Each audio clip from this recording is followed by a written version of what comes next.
Good evening. Welcome to Fantasy News.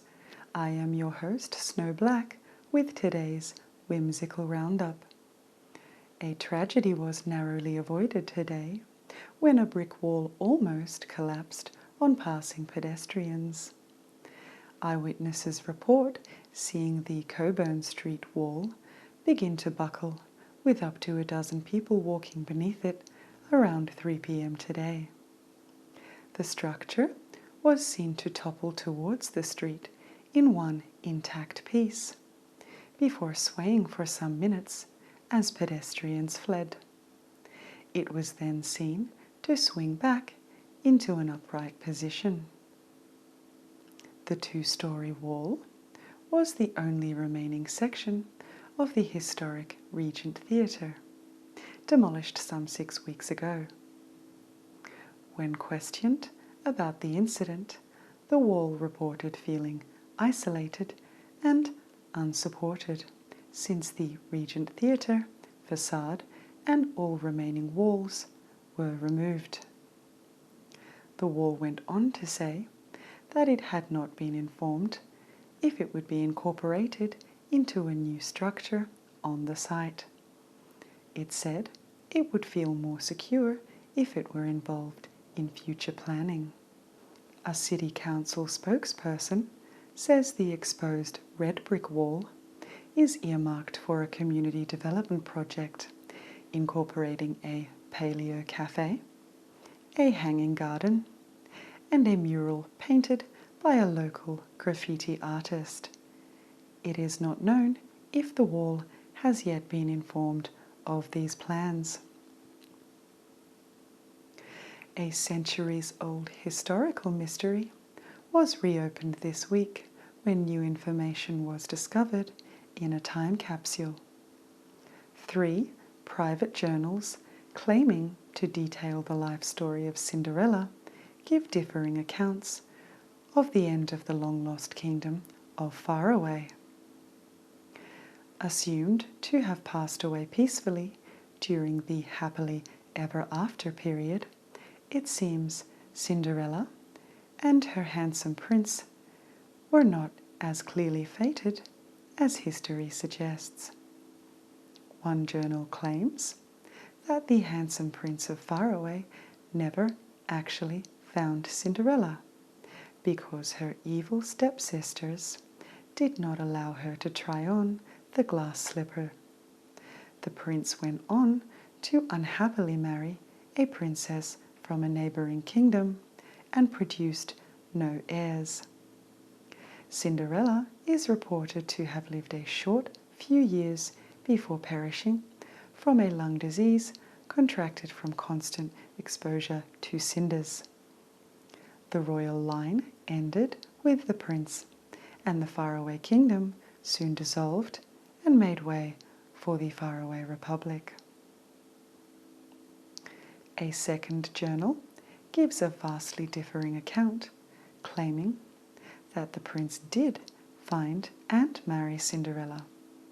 It reports, however, that after several of their children were born with the same rare health condition, it was discovered that Cinderella was in fact the handsome prince's biological half-sister. The journal reveals that Cinderella was the illegitimate product of the king's indiscretion with a chambermaid. The final journal discovered reports that the prince did in fact return the glass slipper to Cinderella, but found himself less attracted to her in daylight. It is reported that this feeling was more than mutual on Cinderella's side. In this account, both Cinderella and the prince returned to their lives and went on exactly as before, with nothing changed. It is yet unknown how or if these accounts will affect the official records set down by the Brothers Grimm. Turning to sports news, the Empathy Olympics kicked off yesterday. More than 20 commonly understood feelings will compete against one another in a bid to be crowned the most universal, of all human experiences. Let's have a look at the competitors. Number 1. When you crack a joke you didn't even know you were going to make, and everyone laughs, and you don't know if you can do it again. Number 2. Realizing you have begun your slow descent into believing that all today's music is rubbish. Number 3.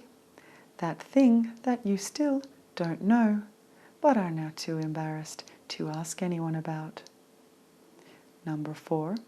That one hair growing out of your mole that you keep plucking, but it keeps coming back, and you have come to accept that you and the hair are locked in an eternally cyclical relationship like the sun and the moon. Number 5. That feeling you get on a Sunday afternoon. Number 6. When a colleague leaves the office in the afternoon and the remaining staff all say bye in an unrehearsed but exactly perfect harmony, and nobody acknowledges it. Number 7. The wispy ghost of a faded dream or hope which abuses you into waking at 4 a.m. and pokes you ceaselessly until morning. Number 8. That unbridled rage when your favourite band's roadies have finished setting up the stage, and then it all goes silent and dark, and then somebody walks on stage and you get all excited because you think it's a band member, but it's just another roadie because they forgot to plug in the keyboard. Number 9. A moment half remembered and just sort of half made up or maybe stolen from the photo that you have of that moment. Number 10. When your friend is not enjoying something as much as you are, and you don't know if you should dampen your enthusiasm to empathize with them or just ignore them and hope they get over it. Number 11. The age you first realized that what's inside other people's minds is different than what's inside yours. Number 12. The age you first started to doubt your own mind. Number 13. The 5th time you have Googled that one term this year because your brain just won't commit to remembering what it actually means. Number 14. The voice in your head that commentates the web page you're about to open or the room you're about to walk into as though it is announcing it to the Apollo Theatre. Number 15. The fact that the Venn diagram of days on which you've cleaned your bathroom and days nobody has come over to your house is actually just 2 circles side by side. Number 16.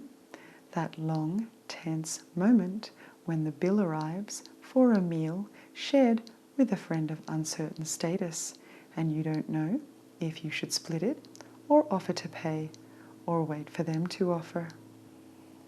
Number 17. The way you feel about birds. Number 18.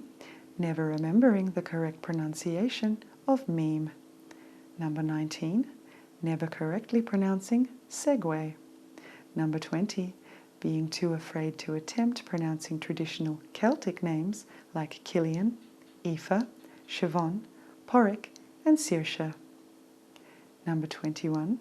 Not caring that the creator of GIFs says it is pronounced GIF because we have all been pronouncing it GIF for about 30 years. Number 22.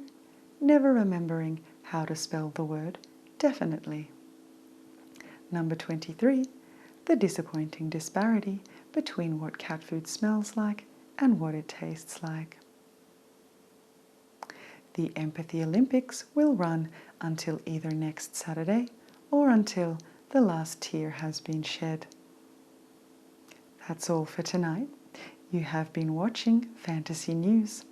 I am Snow Black, and I will see you once upon a time.